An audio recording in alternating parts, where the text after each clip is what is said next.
All right, lesson 59. We are coming to the end. Don't forget, next time we meet, your grasshopper coding is due and your nitro type lessons are due. We're going to do robotic vacuum, which is going to be pretty straightforward. Okay.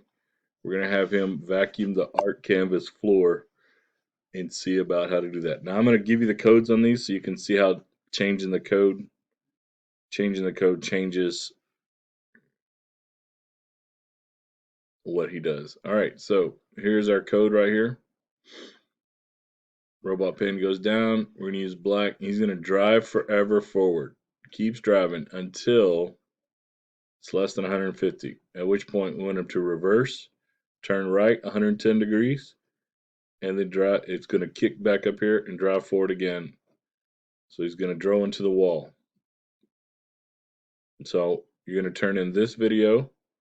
You're going to see the pattern he does that. And then what I want you to do is I want you to put these randoms right here and see the difference about whenever he does a random reverse and a random angle and see how much that changes things.